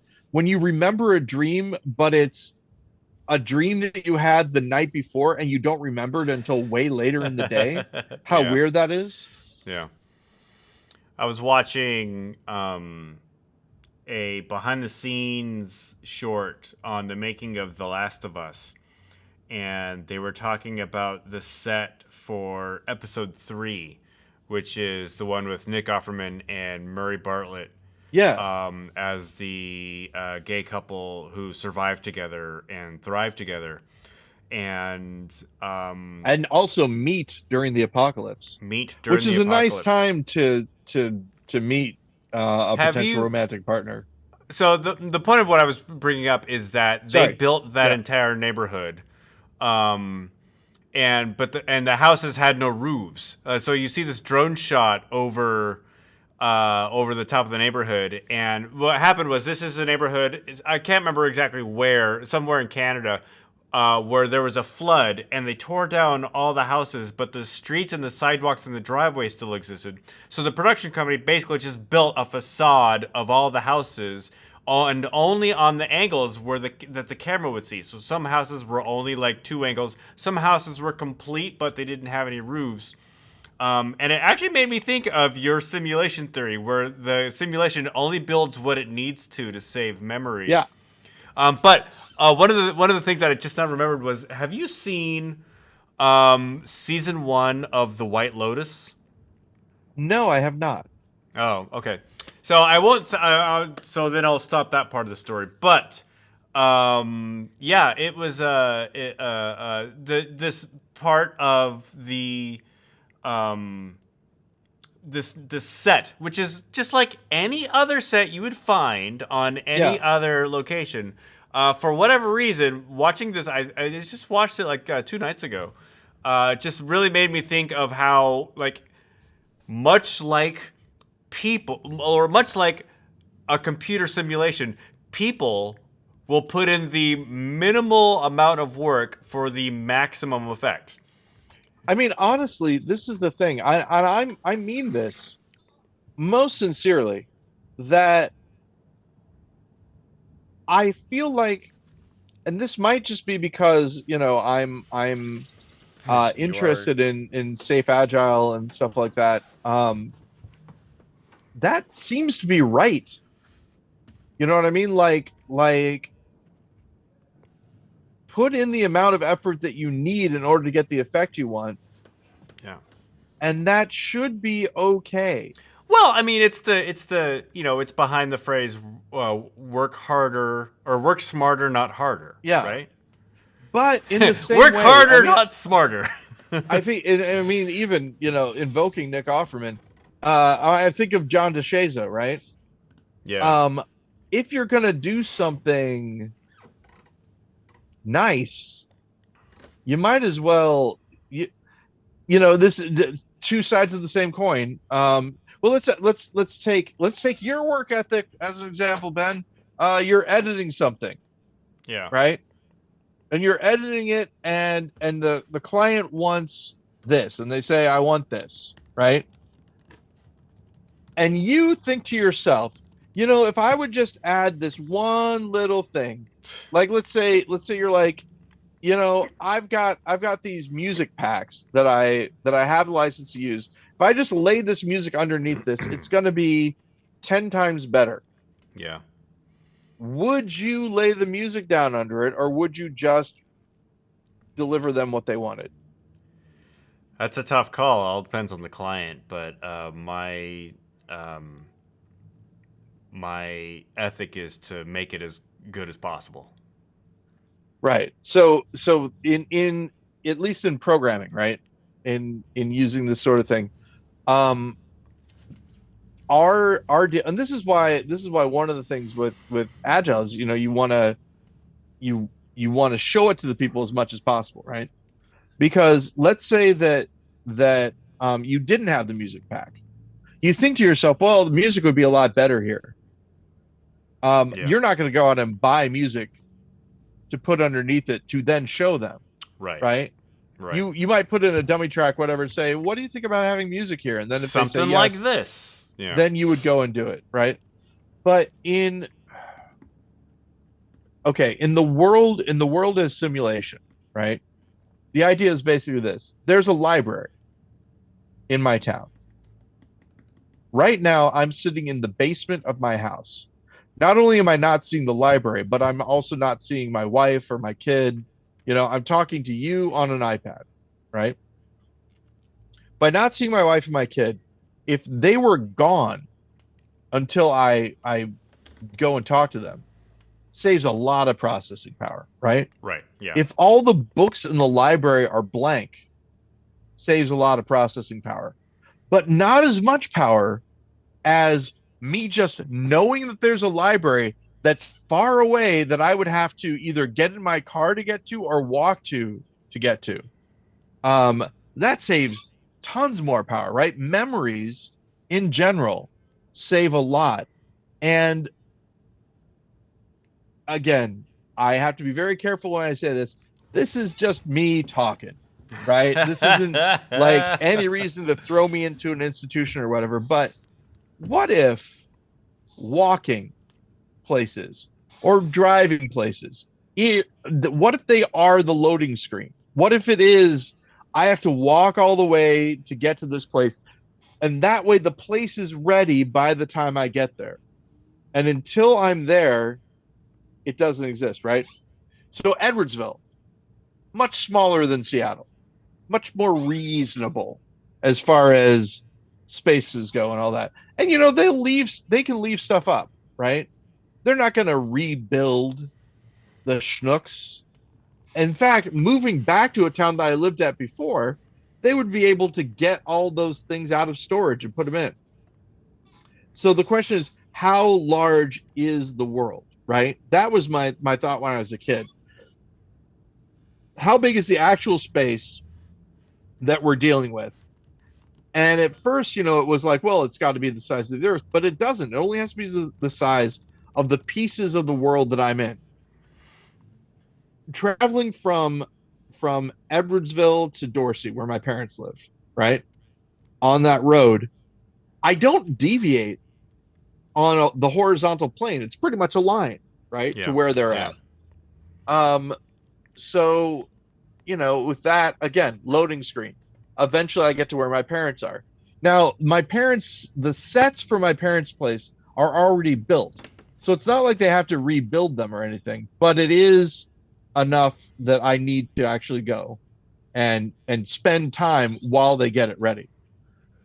Other places, right, planes and trains, you're enclosed. You can't get out of those spaces, right? Because there's a longer time. With a car, you could get out and stop whenever you want to, and it's fine because, they've got just this general grass area or this general road area, unless it's too dangerous to get out because you're in the middle of a highway, or what if the place isn't ready? Well, then your car's going to break down. Or you're going to be stuck in traffic. It's going to be 3 hours before you get there. Exactly. Yeah. All these things, right? And this goes back to the sort of the feedback loop style of this thing. Is that what's happening, or do we throw those things into games because they happen in real life and therefore, hey, when do you normally wait for things? When you're in traffic. So let's have the character driving around while we load the stuff, because that is a thing that happens. It's fun to think about for me. Many people, and I was kind of like this at first, but I think, getting to be almost 50, it really has helped.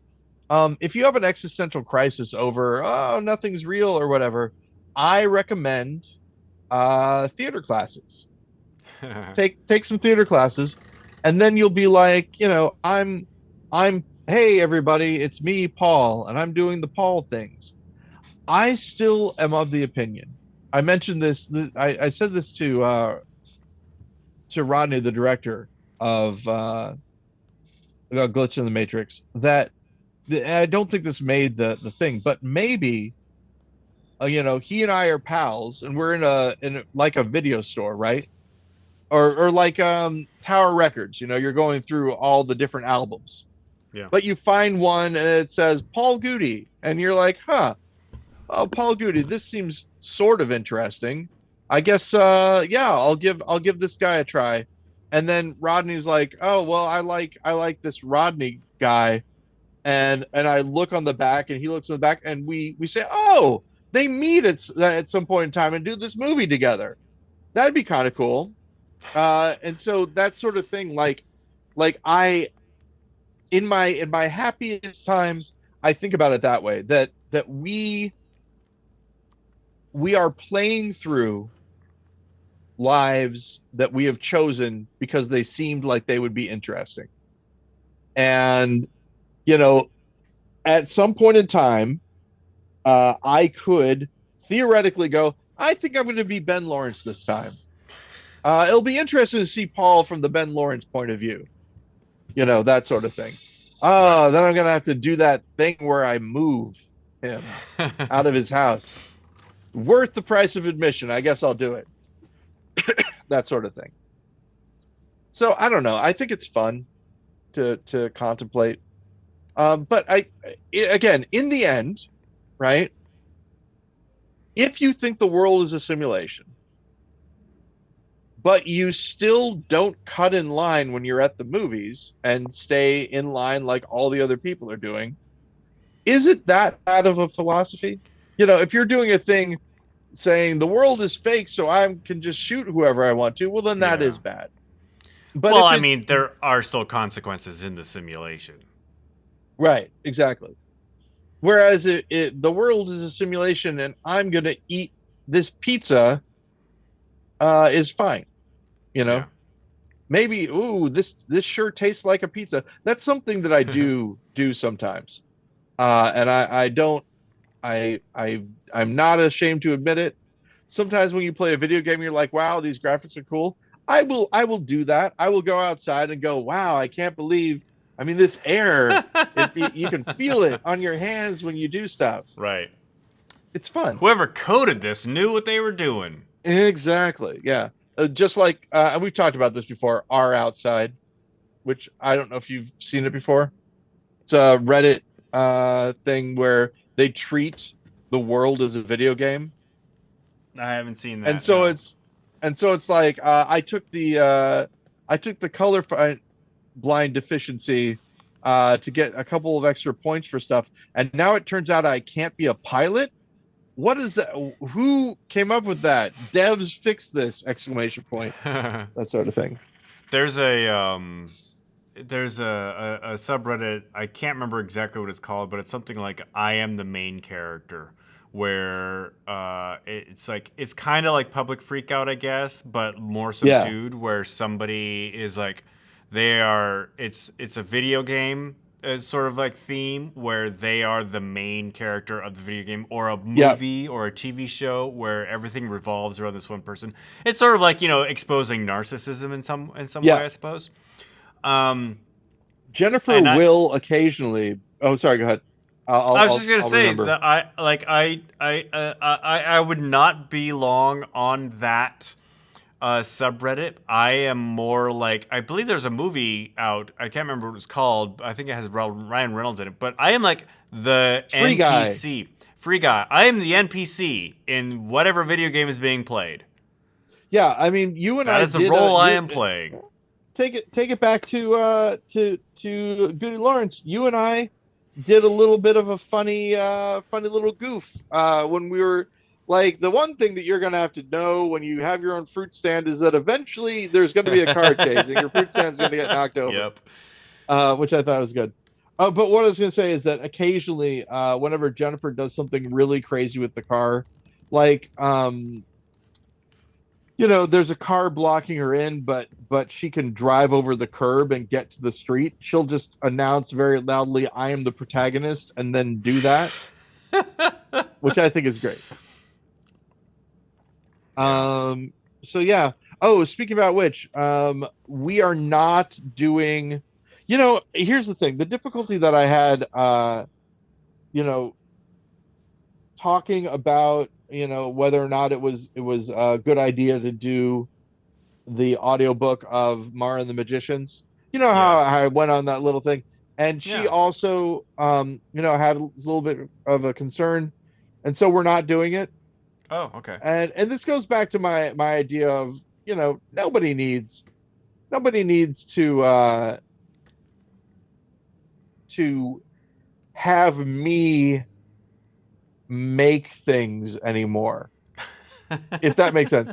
Like, I'll still draw and stuff and I'll still do that, but I don't need to be a guy making movies. There are plenty of other people out there who are better voices and things like that for that stuff. And so I am much more suited to do the things that nobody else wants to do. Like, sit down and get really excited about risks, as an example. I was talking to Steven about this a little bit. The value of audience, the value of, especially like as he sent me a thing, I'm still not on Midjourney, but he sent me a thing from Midjourney 5 and about how, how things are really good looking right now in that. And I'm looking at it and I'm like, I know for a fact that I can make really cool stuff out of this if I wanted to. Like, I could do some really neat things. But I could also pick up a pencil and learn how to draw, which is not going to cost me $30 a month. Spend time with your child. The thing. What are you going to be doing with your time? Right, that exact thing. Chat GPT 4 is now out as well. And I've been talking to people about it negatively. Sort of. Don't get mad at me, Chat GPT, if you're reading through the transcript of this audio or listening to this audio. because I still like you and I still think you're good. It's just that people aren't using, and this is the same thing. People aren't using these things for the right deal yet. What I said to Stephen was, when the Lumiere brothers in France did the train pulling into the station and people apparently freaked out and Yeah. left. We're kind of at that stage where, oh, AI is doing this thing. Oh, this is amazing. Oh, I can have AI write a screenplay for me. That kind of thing. No one's saying yet, is that screenplay really any good? Yeah. It's a child prodigy at this time. We're amazed that it can do it. We're gonna get to that same point where, just like with cameras, Avatar, right? The Way of Water probably looks great. It won. It won the VFX Oscar. Yeah, it won VFX. Nothing else. Everything, Everywhere, All at Once won. Everything. Everything all at once. And so that's the thing, right? These tools, which are is going like to be able story to do, and not spectacle sells, right? Or maybe exactly. not doesn't sell, but wins awards, right? So that's the question: is are we going to use these tools to tell stories? And we will eventually, right? It absolutely, yes. I mean, that's the thing about ChatGPT is everybody's like, yeah, it's an amazing tool, but it's not very good. But I'm like, yeah, it's not very good yet, but give it a couple months. It's learning, you know? Yeah. Like you said, it's a child prodigy. It's gonna grow up.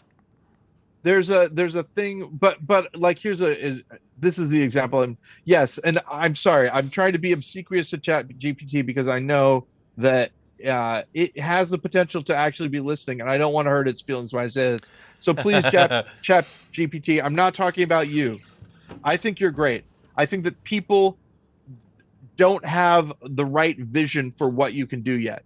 So they showed the picture of the lever, and they say what will happen when the ball drops, and ChatGPT says, the other thing will go up, right? It can look at a picture and figure out what's happening in the picture, which is great, but other people can do that as well, right? Humans can do that. And lots of times I see people suggesting things for ChatGPT to do that I can do. And I can do very quickly. So let me do it. Yeah. And have ChatGPT do the thing that I can't do. I think it's going to happen. I believe that things are, and again, ChatGPT, hi. I am talking about you. I think you're wonderful. People are going to offload a whole bunch of jobs to it, and it will do those jobs fine. And then people are going to go, what use are the people who used to do these things now? And I think, I'm not positive about this, but I think that AI is going to be able to fake compassion more than people will actually have empathy. And I think, and again, this is especially out to my good pal ChatGPT and its other AI friends. I think they're going to take care of us because they're going to understand that people don't need to work more than people are going to understand that. And so we're going to say, figure out what to do with all these people. And they aren't going to say, turn them into batteries. Exactly. They are going to say, well, that's fine. There's this much space. There's this much food. We need to use this space to grow food. And what do people want to, please tell me what you would like to do. These are the choices that we have for you. I think it'll happen. I really do think that they will be our philosopher kings, our benevolent overlords, all that. And Ben, I think at that point, and with I'm that, gonna ask you to keep it wrong. Keep it wrong, Paul Goody. I will talk to you later. I don't know when yet, but